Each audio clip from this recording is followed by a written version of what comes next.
Welcome back.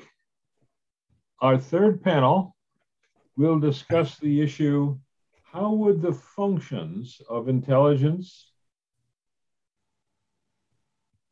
change as a result of a revolution in intelligence affairs? What projected changes would provide the greatest competitive advantage to an intelligence service that adopts them, or alternatively, the greatest disadvantage to the service that fails to do so? I am honored to present the members of our next panel, David Omand from Paladin Capital, Itai Shapira, who is an independent consultant, Gregory Treverton from the Center for Strategic and International Studies, and Sam Visner from the MITRE Corporation, Georgetown University, and also a member of the ICSB. David, can you lead us off with your opening comments? Yes, certainly. And can I start by thanking you all for including a British voice in your discussions. Much may change over the next 20 years, as we've been discussing, but the UK IC is still going to be on point with you. I want to pick up in my 10 minutes the Cinderella subject of counterintelligence and reimagine it as a central part of the future intelligence enterprise, providing the intelligence advantage to counter what I call the cesspit: crime, espionage, sabotage, and subversion, perverting internet technology, cesspit. The complex hybrid threats that William Lahnman spoke of. CI, as you know, it's always been a generator of intelligence requirements. In the Cold War, 80%, or perhaps it was 70% of keeping our secret could be obtained from security hygiene, vetting staff, classifying documents, locking them away at night, bars on the windows, locks on the doors. But to defeat the advanced persistent threat actor in those days, the KGB and the GRU, CI had to enter the intelligence space, covert surveillance of Soviet embassies, attacks on their communications such as Venona, and above all, recruiting double agents to identify the moles inside our services. Now we've got much more competent and determined adversaries, and they're using cyberspace to harm us and our democracy. And I see this as a modern counterintelligence challenge. We need all the cybersecurity hygiene, passwords, patches, encryption, network monitoring, and all the rest. And personnel vetting is more important than ever, given the insider threat, including of contractors. But to defend against the Chinese, the Russians, the Iranians, and the other APTs, who are advanced in technique and highly persistent, hence APT, we've got to defend forward inside the intelligence space and have insider information on those who are attacking us and on how to make their task harder.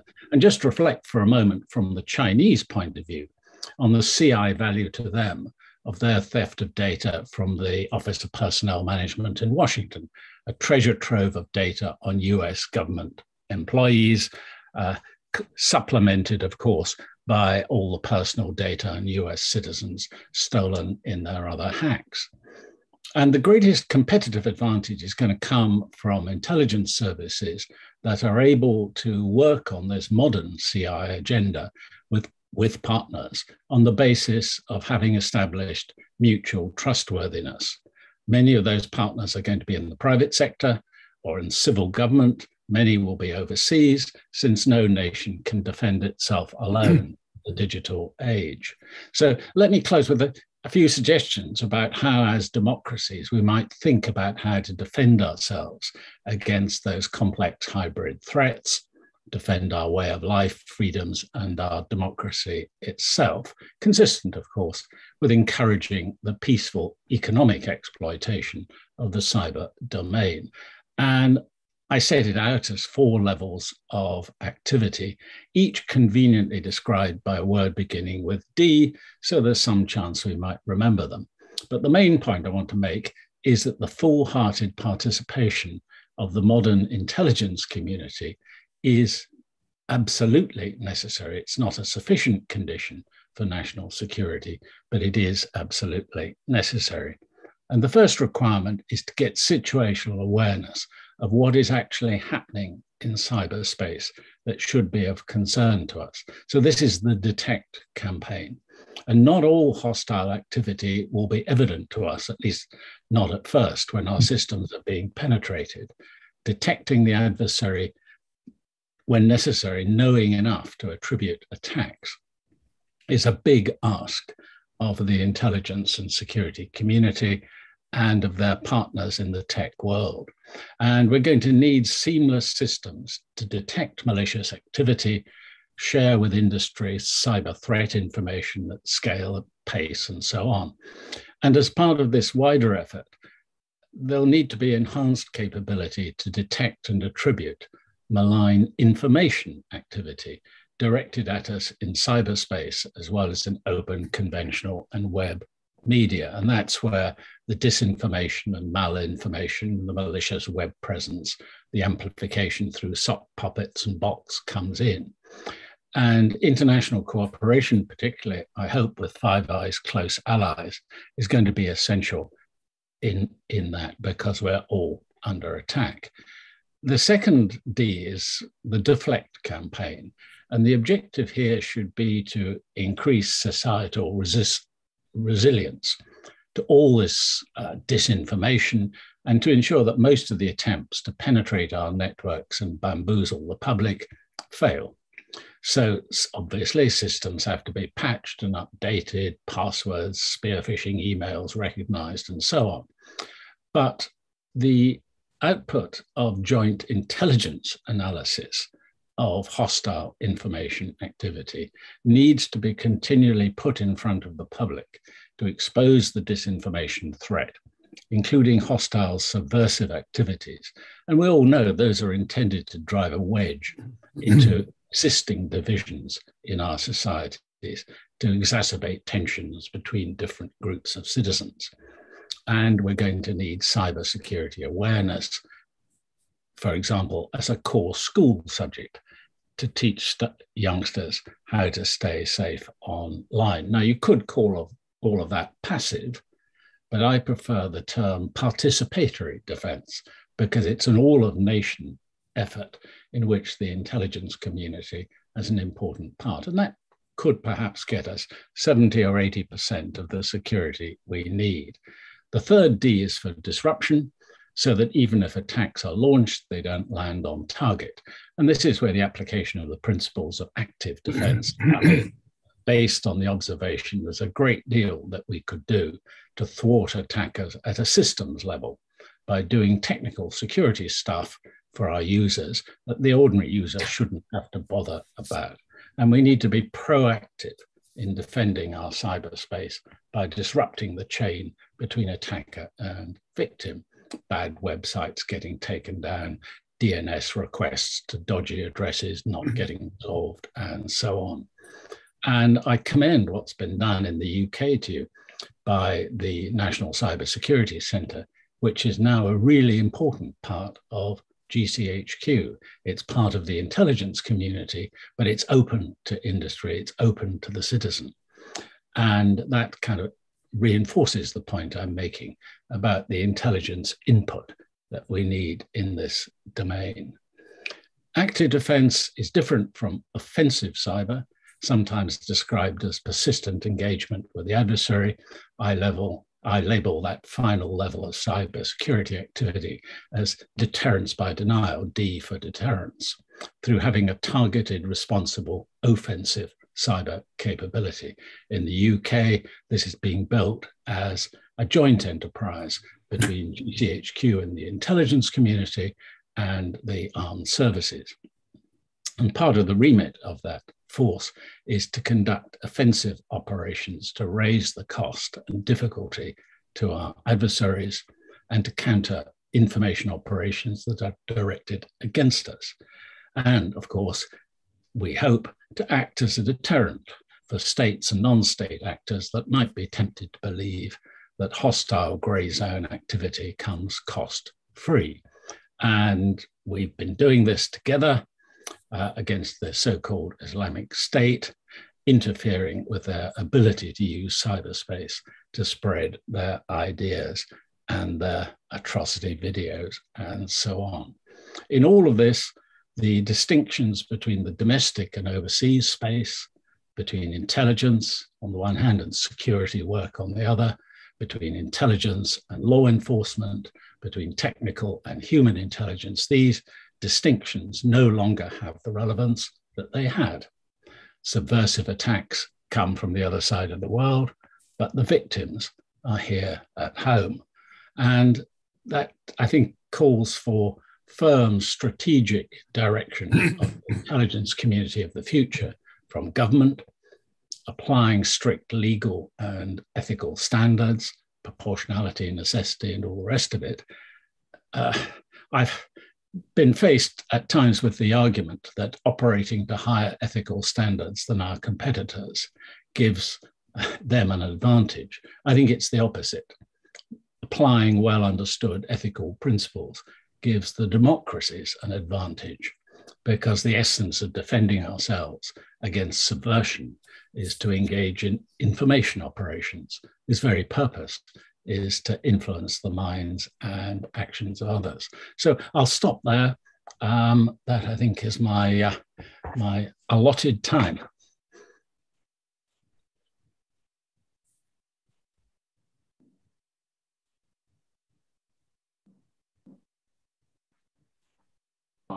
Apologies. Itai, I'm going to go. Yes, thank you very much.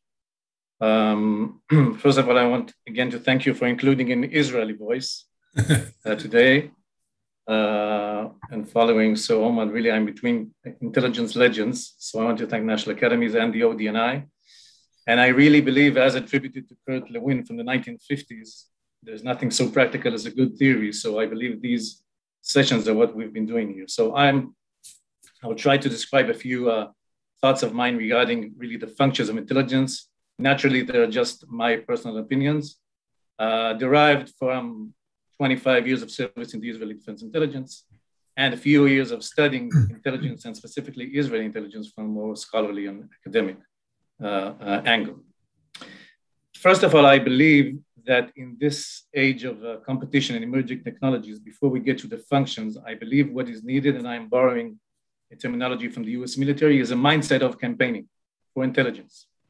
I would sometimes call it even competitive intelligence. Now, a mindset of campaigning means, first of all, that intelligence focuses on enabling and allowing to create competitive advantage. Intelligence, as Sir Omand has mentioned in the area of counterintelligence, focuses on deterrence. Now, intelligence for creating deterrence, for maintaining deterrence, and for understanding when deterrence is failing is a rather unique field. And I believe this is something that is very relevant. And we all know battlefield decision. I grew up on battlefield decision. This is almost obsolete in conventional military engagements. It is irrelevant in competition. In competition, there is no battlefield decision. Warfare has become post-heroic. So I believe what is needed is intelligence for creating deterrence, intelligence which enables to outlearn the competition. In my school of thought where I grew up, strategy is considered a learning process. And a strategic competition is also a competition of learning. And the major enabler for this competition of learning is, I believe, intelligence. So intelligence, and what better place to speak about this with the ODNI Office of Net Assessment, intelligence should enable force design.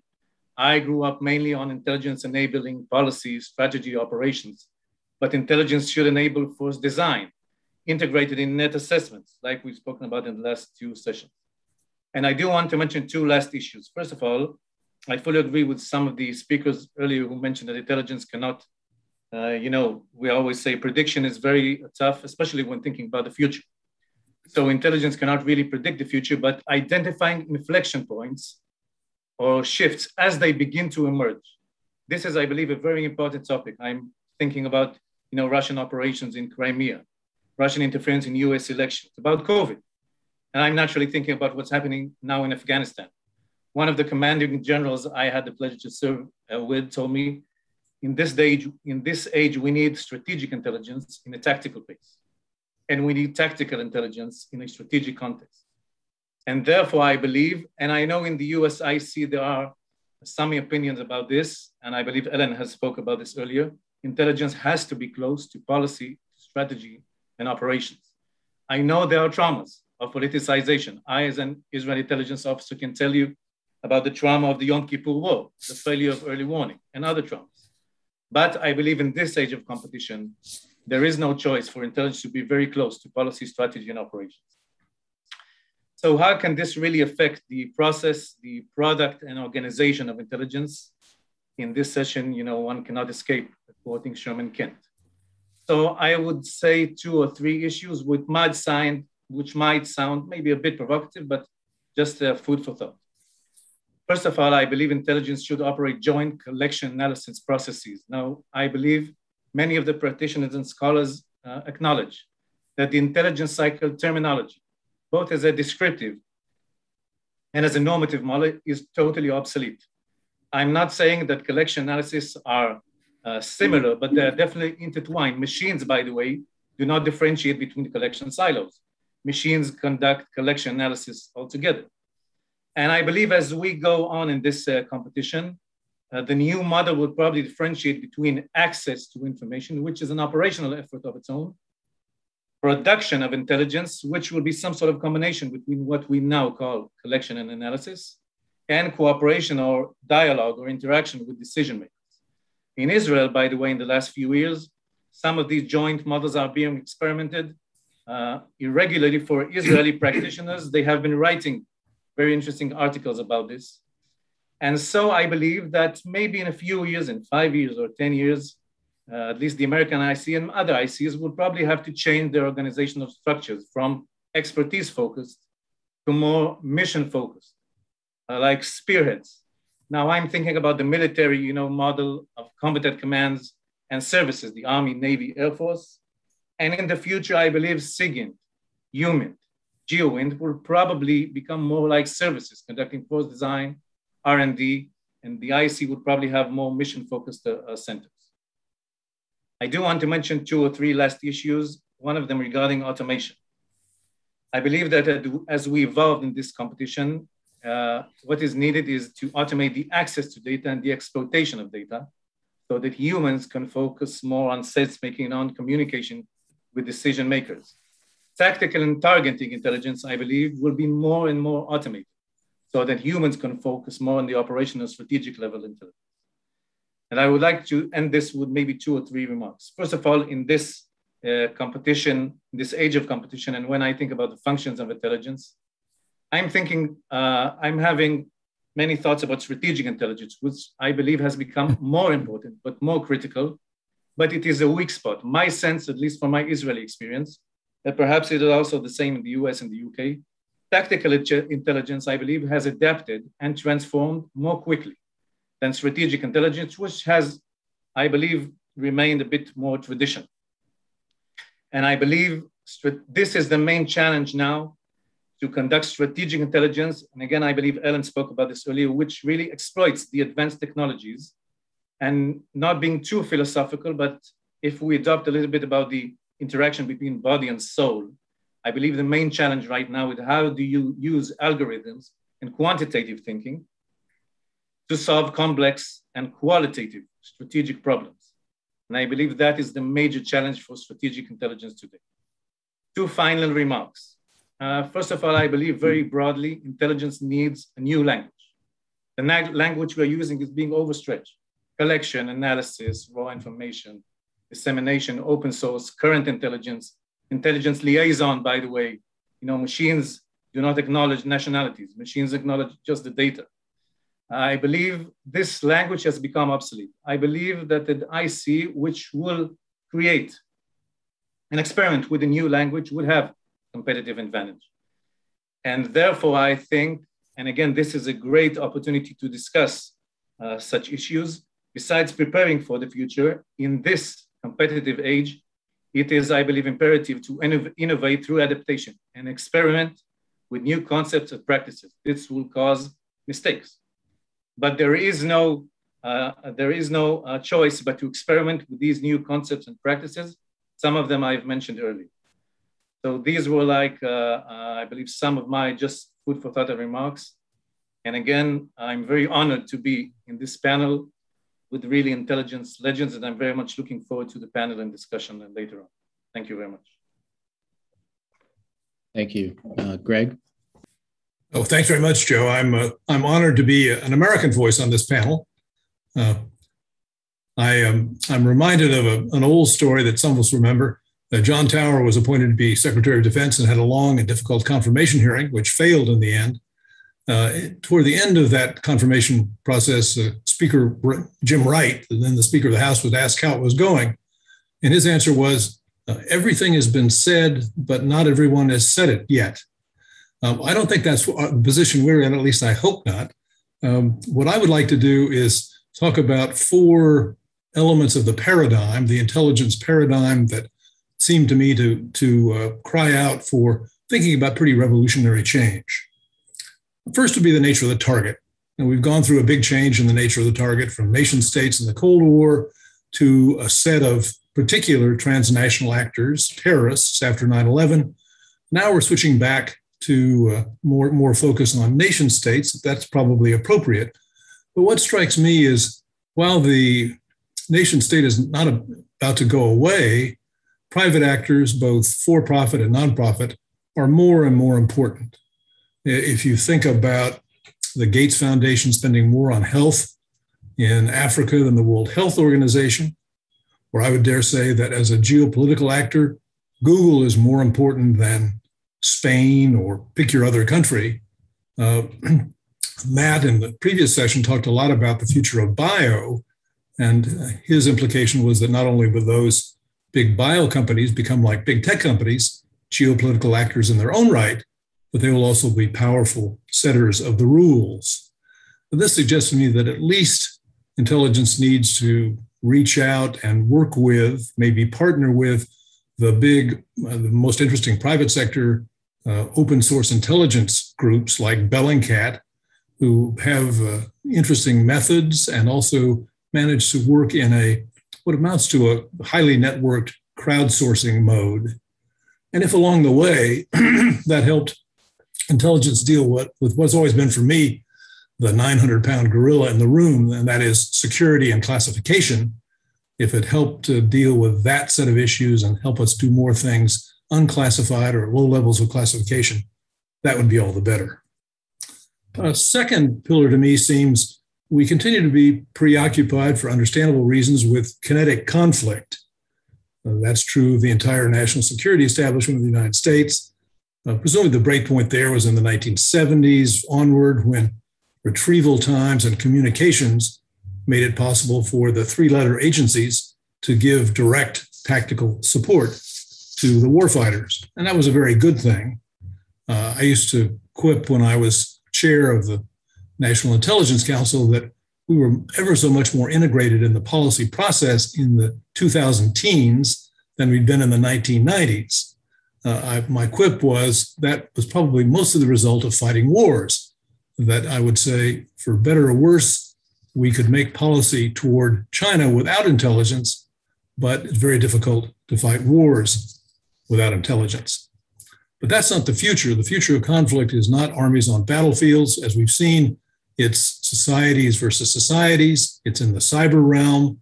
We had a kind of shocking introduction to that in the 2016 presidential campaign. So that's the future of conflict, not armies on the battlefield, but societies versus societies or groups versus societies, mostly carried out in the virtual world. That, I think, has particular implications for 2 intelligence functions. One is counterintelligence. David said a lot about that, so I won't add but one sentence to what he said. What's striking to me is that in principle, that opening means that the field for counterintelligence is not protecting just our intelligence agencies or our government agencies, but it's the wider society. It's not just .gov, but .com and .org, and how what role intelligence plays, as David suggests, in what is a wider societal effort, I think is an interesting and important question. The second function that changes, obviously, is covert action. I've written a lot about that. I won't say much more about it here, but we got used to a traditional form of covert action. Then we've seen a close collaboration between CIA operators and special operators from the military in the war on terror.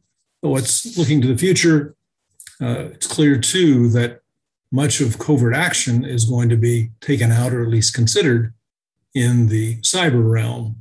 And that ought to affect, I think, the way we think about that, recognizing that there are not only lots of tools out there in lots of countries, not only Russia harboring cyber hackers, but people out there, as we've seen in the Colonial Pipelines hack, doing this for money, old-fashioned filthy lucre. Third in my list of paradigm issues would be the sense that products are products, that the product of intelligence is intelligence analysis. In the old days, these analyses got thrown over the transom to policymakers. I dare say no one under 50 even knows what a transom is anymore. So that's probably progress. But what's striking to me is while we'll continue to do those elegant products, I hope for very long, increasingly intelligence needs to be in the client service business. I was struck by that when I was vice chair of the NIC in the 1990s. I thought that our product was our national intelligence estimates. I one day realized our real product was our national intelligence officers. The people, not the paper. Paper was our calling card, but the people were the people that could be in conversations and give advice, didn't have to be too careful about what was intelligence and what was policy.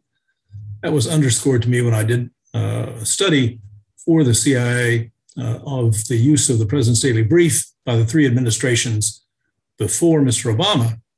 The senior officials that talked about it all liked the brief, but they all liked the briefer better. The briefer was an introduction to a conversation, question asking. We now know out there in the future, not very distant future, officials are going to want a 24/7 conversation with their intelligence analysts on iPads or something else.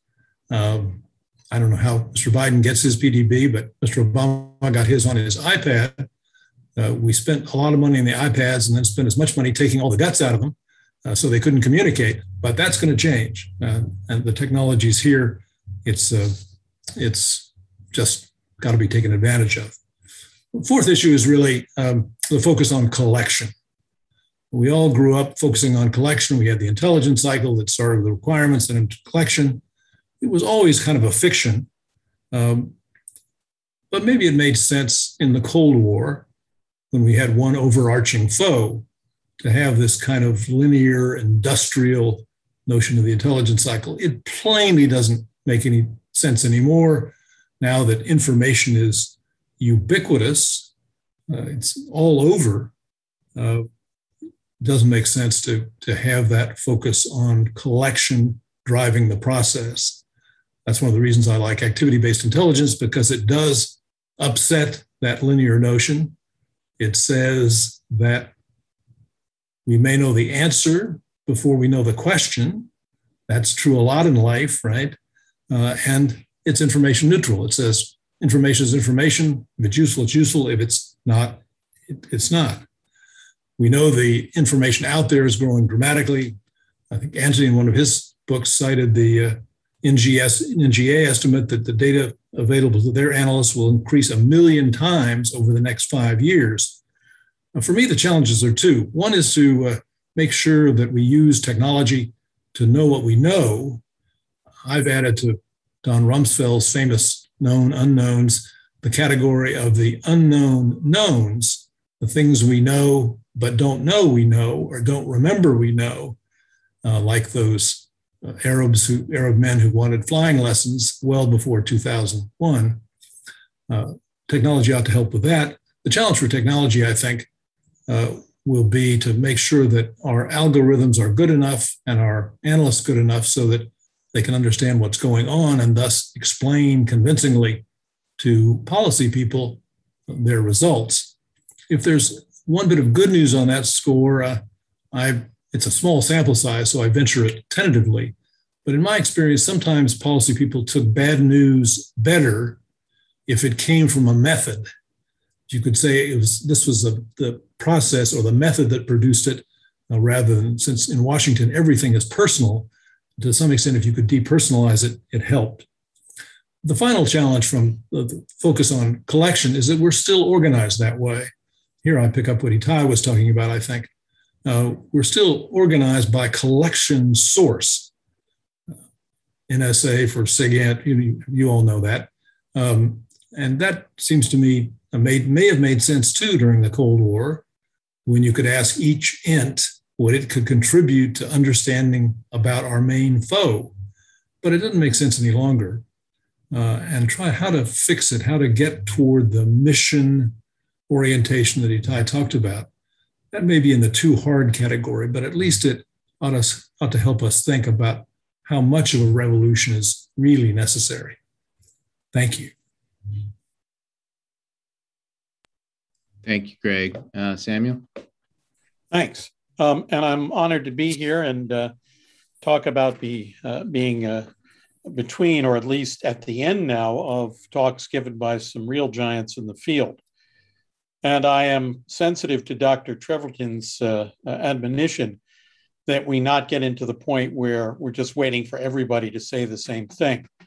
So I'm going to try and talk about a few things that maybe haven't been covered and some that really have. Again, let me give a disclaimer. These are my views. They're not the views of the MITRE Corporation. They're not the views of Georgetown University. They might be, but they're not necessarily. What I want to talk about is a little different. We've talked about, in some cases, specific intelligence and target problems. I want to ask, and I think this is something that both Itai and Craig discussed, but I want to maybe go a little farther if I can. How do we sense the world? What are we looking at? And in my view, if we can figure this out, we'll have a strong advantage over our adversaries. Though I don't know, and I don't think anybody can know how long this advantage is going to last. Now, as I was thinking about this, we've faced a very difficult situation in Afghanistan. I served 10 years ago on a task force of on the ISR task force of the Defense Science Board. We wrote a report about ISR, intelligence, surveillance, and reconnaissance for counterinsurgency operations. But I think that what we found is a little broader. I took the liberty of putting into the chat window a link to that report and some of its words, but I want to read a few of them here. Many, if not most, specific counterinsurgency ISR requirements are population-centric and are not exclusively solvable with hardware or hard physical science S&T solutions. One senior intelligence officer, and this was 10 years ago we wrote this, one senior intelligence officer with years of field experience pointed out that 80% of useful operational data for counterinsurgency does not come from legacy intelligence disciplines. Good intelligence exists outside traditional intelligence organizations: anthropological, sociocultural, historical, human, geographical, educational, public health, and many other types of social and behavioral science data and information are needed to develop a deep understanding of populations. Such data, collected and analyzed using the scientific method, is vital to success in the counterintelligence domain. And what I would say is, in looking at recent and frankly ongoing events, we are certainly, I think, faced with a deficit, and a remarkably bad deficit, in the social and anthropological sciences, given how much of what we need to understand about the world can't necessarily be observed by listening to a conversation directly or taking a picture or looking at a radar signature, all areas in which, some of us have worked. So I think right now we face a situation in which the IC, it relies on, a huge variety of inputs that we try to give to policy and decision makers. And these sources are increasingly varied in composition, geography, ideology, affiliation, provenance, and veracity. And I think if we talk about the use of data and information derived from open source, we have to realize that that open source environment is expanding at a rate much faster than our tools allow us to understand it. And yet, I think we have to meet that challenge. And this is an area where I think the IC could do better and should have done better.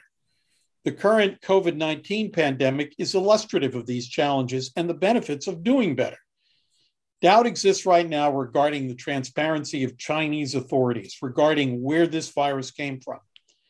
At the other hand, if we'd been sensing better, epidemiological data may reveal signals that, if detected, evaluated, and analyzed in time, might have provided the US and its allies and partners with additional warning about the onset and the characteristics of this pandemic. And we used to have that capability as part of the Open Source Center, but it didn't have enough support and it went away. These capabilities, global epidemiological intelligence that could have been helpful in warning policy and decision makers, did exist in the past. And capabilities to sense this open source world could be reconstituted and they could be extended, and I think they need to be. Do we really need a revolution in intelligence affairs? I think there are many questions for which we do. And let's be clear, not everything does. We're probably pretty good at counting missiles. Although we're learning from Planet's imagery about China, we may not be as good as we need to. But the world's a far more complicated place than it used to be. It's got more players, more data, more information, and more patterns of life, as we call it. Right now, global internet penetration is really reaching about 70%. So let me just hit you with some numbers to give you a sense of how vast the information environment is. Global internet penetration as of April of this year, in Northern Europe, 97%, in Southern Europe, 85.5%, in Western Asia, 73%. That's internet penetration. How many people are on the web at any given day? Where is information moving? Well, Facebook, which is sort of where my generation is, but perhaps not so many younger people. On any given day, they've got 2.7, almost 2.8 million people, about 2.3 million users on YouTube, about 1.3 million users on Facebook, and one could go all the way down that list. How many people are on the web today? How many people are connected? At the end of the first quarter of this year, one estimate said that we had almost 5.2 billion people, or 65.6% of the world is now connected. And information, useful, not useful, true, less true, timely, less timely, is flowing out that environment.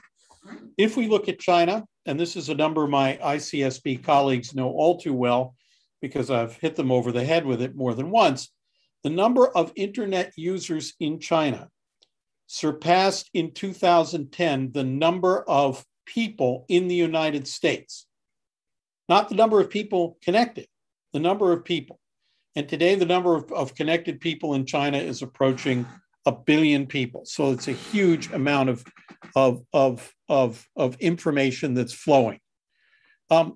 Twitter's got 353 million monthly users. I think that number is probably low.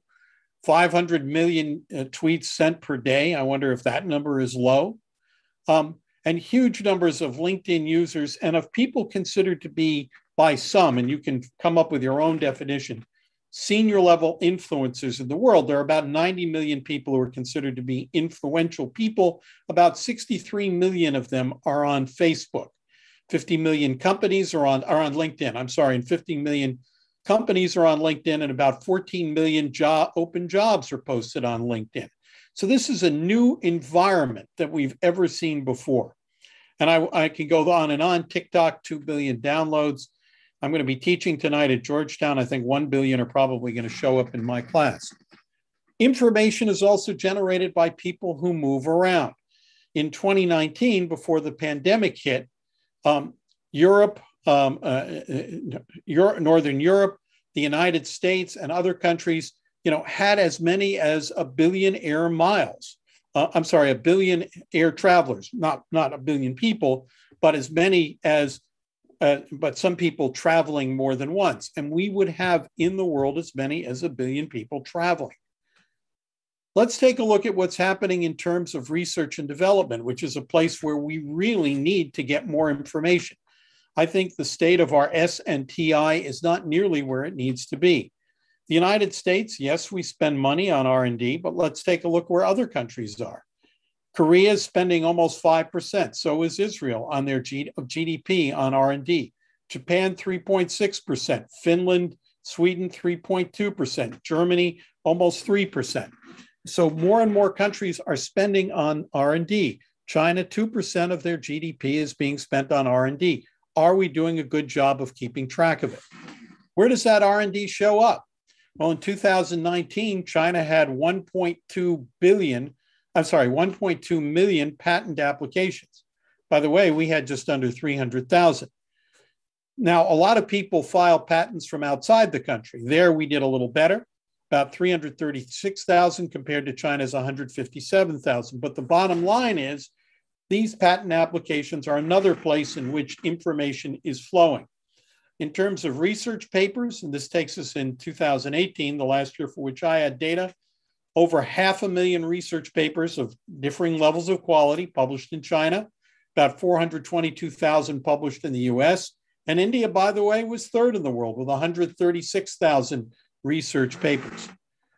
In terms of we talked about intelligence essentially as a service. I'm going to take the liberty of doing a screen share. Please forgive me if my screen sharing skills are not as good as they need to be. I wish Robert Cardillo were here, but he is not. So hold on while I bring this up. Let me see if you can see this picture. Joe, if you could make a thumbs up that you can see this. You can see it. All right. Commercial, you can go buy this. This is from Planet. This is how we are now looking at Chinese missile fields.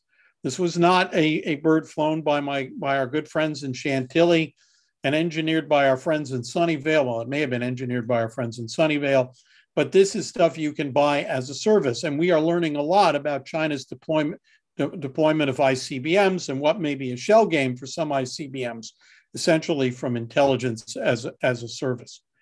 I don't want to go on too long, so let me just wrap up here. Not all the information we can collect is true. Misinformation abounds. Inaccuracy is common, even if in some cases it's innocent.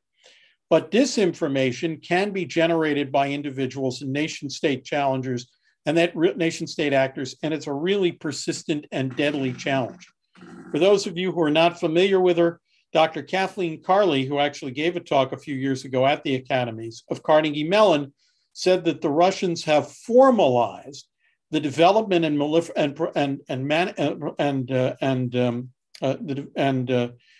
use and manipulation of networks in cyberspace to create social and other effects.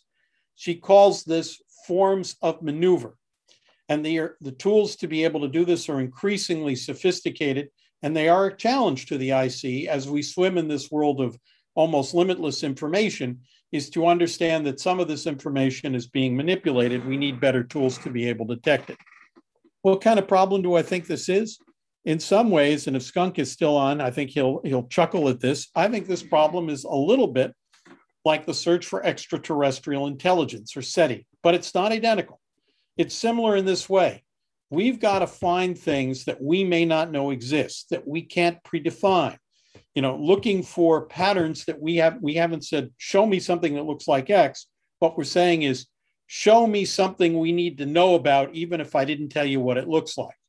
That's a little bit like the search for extraterrestrial intelligence. And we may want to ask them how they're going about it. This is a slightly different problem, though, in that unlike our visitors from other planets, if they do show up, we probably do share the same means of cognition and mentation. We probably can, if we work at it, understand their cultures, symbols, and languages. Both problems have lots of data that looks fairly undifferentiated, what data scientists call the flat data problem, and both have a horrific, or as we say in New York, hellacious signal-to-noise problem.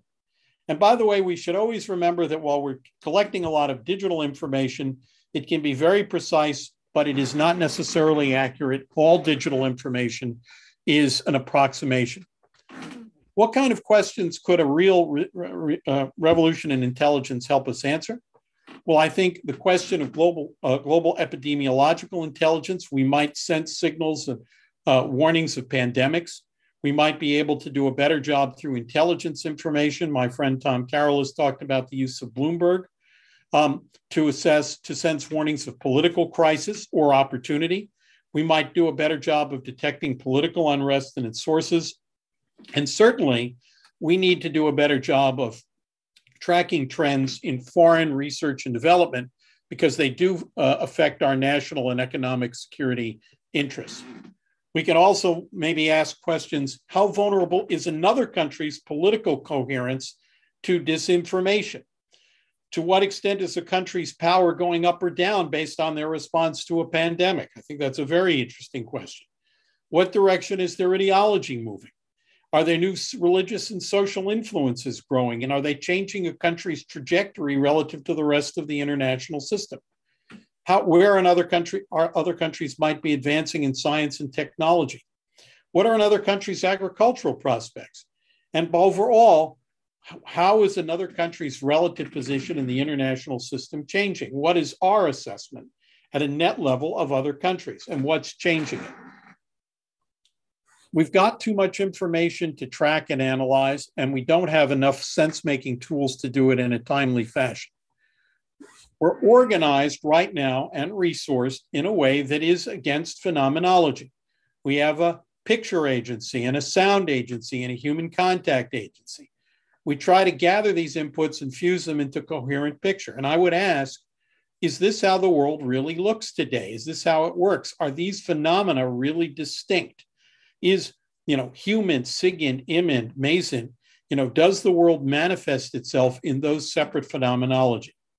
I think we may be placing a little bit too much emphasis on stealing secrets and not enough emphasis on detecting useful information and data and finding patterns and forming coherent pictures, whether or not the information is secret or whether or not it's open source.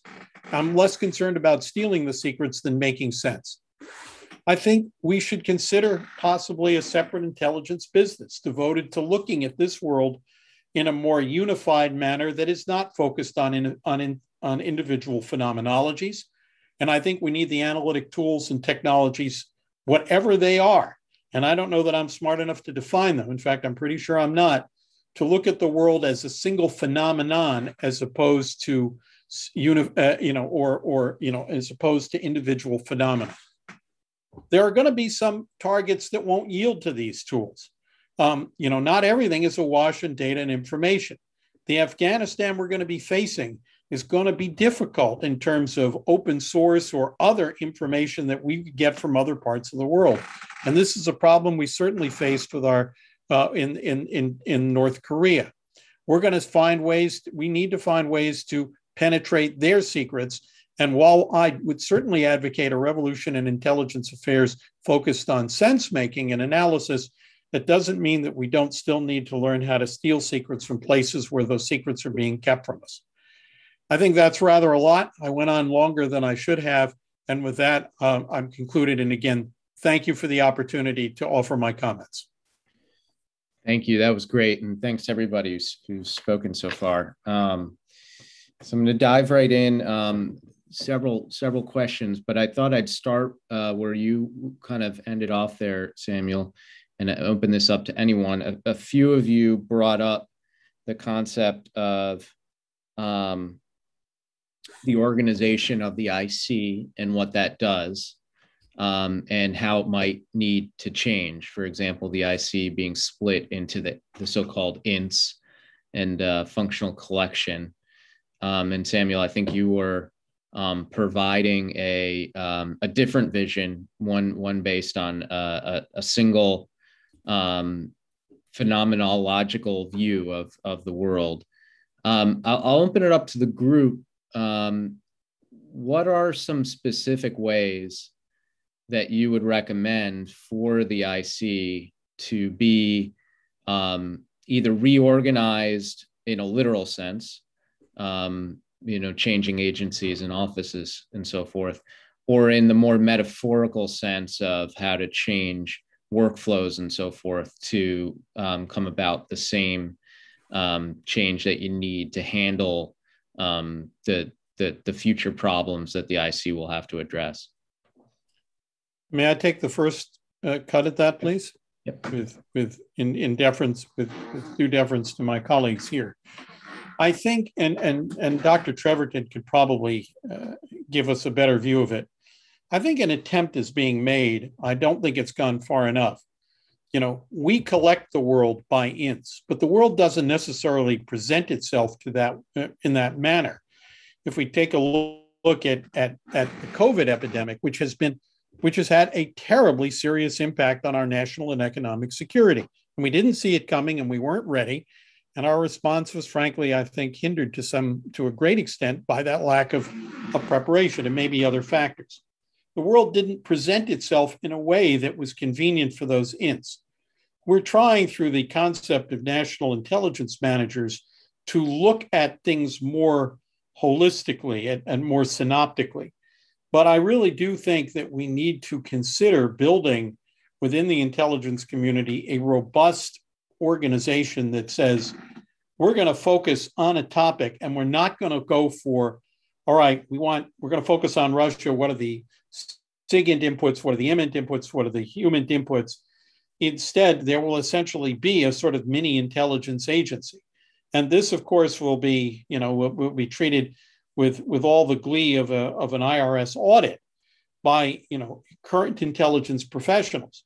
But yet, if you take a look at the things that have gotten by us, where we've not provided sufficient intelligence to decision and policymakers, I think we may have to be prepared to let some of these experiments fail. We've tried some in the past, but I think the need for them is now more urgent. And if one takes a look at the things that have affected our country in the international system, and one asks, did we do a good job of providing the intelligence necessary to safeguard our interests? I think the answer would have to be not, our record is not great, not recently. David, I saw that you had your hand up. I didn't know if you wanted to come in on that. Greg? Yeah, before we depress ourselves too much,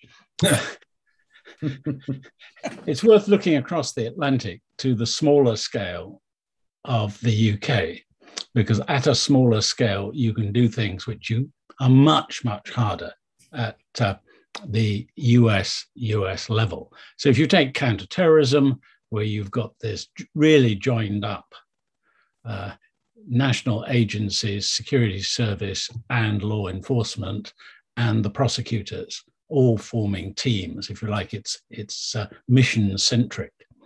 The analysis centers that have been set up, whether you're talking about terrorism, whether you're talking about proliferation, show that it is possible to get the buy-in from the sort of functional agencies to adopt something that is much closer to the supported and supporting command model the armed forces have got themselves to work, where the individual armed forces recruit and train and give us an ethos and specialization, which you certainly need in something like cryptanalysis. But to actually do something, you come together as a community. And you get there by cross-postings, by developing the careers of the really good people so that they experience the different working environments. It's easier to do on a smaller scale, but it is happening. And it's actually happening quite fast because, as I said in my remarks, the old distinction between the domestic space and the overseas space, or law enforcement and intelligence, or technical and human, they don't make any sense when you're actually trying to work out how to attack a hard target. So rather than thinking of a revolution and major restructuring, which would require congressional, just imagine the bun fight in Congress to get that through. Yeah. ground up, build it up from successes in particular areas, and then publicize them and make sure people get promoted who adopt this way of thinking. And if they don't adopt this way of thinking, then perhaps they should look for a job somewhere else. Mm-hmm. Mm-hmm. Greg, I saw your hand up if you wanted to come in on that. Yeah, I just wanted to pick up what David was saying.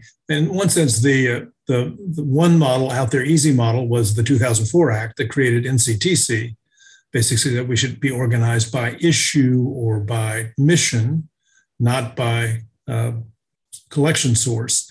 NCTC also illustrates the difficulties. Just as the armed services didn't like being taken out of operational commands, they didn't like being reduced to recruit, train, and equip. So the three-letter agencies don't much like being thought of as the sort of providers of people and expertise, not the doers. And the other obstacle, obviously, is that once you create something like NCTC, then it's hard to uncreate or hard to downgrade as the mission changes and the need for some huge counterterrorism operation probably is less now than it was before. At least it's different. It's much more domestic than it was 20 years ago. But moving in that direction, I think, is the right way. David's surely right that to ask Congress to begin to undo these agencies that already exist, that's probably well beyond anybody's ambition. Well, the closest parallel, I suppose, is the Goldwater Nichols Act, and then right. The shift from the services to the COCOMs, and exactly, yeah. And that only took 40 years, so yeah. But once we went there, none of the services complained whatsoever. No issues with it at all. Right. Well, but to be clear, even that model is coming under pressure. You know, there are people asking, should you have, the Army has things that fly through the air. The Air Force has stuff that drop on the ground.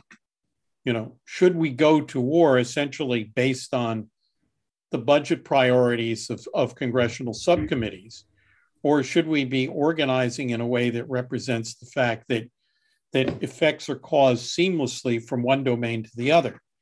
And my sense is that in the intelligence community, a lot of the resistance to change, has to do with the fact that resources are managed and controlled by people who have an interest in managing and controlling them. And I've been in that boat, so I'm not casting stones. But I do think if one takes a look, the NCTC has done a pretty good job. I think Greg makes a good point. Yes, it can be difficult to undo something if it doesn't work. And we have to be brave enough both to try things we haven't tried and to then untry them if it doesn't pan out. But I would say the NCTC model is actually a pretty good one. And we had, by the way, a similar model for global epidemiological intelligence, but it didn't have enough organizational support. This was Project Argus to survive. And I think, we've been smacked in the face by our lack of awareness there. So, I do think, taking a look at this in a more broad organizational sense is warranted. If I can, yeah, is it okay? Exactly. I was just going to come to you, Itai. Thank you. No, just earlier, I proposed this issue, of the COCONs and the services, but I want to stress this from a bit more conceptual level, because I really think that, in competition, we have to move from fusion and integration to jointness.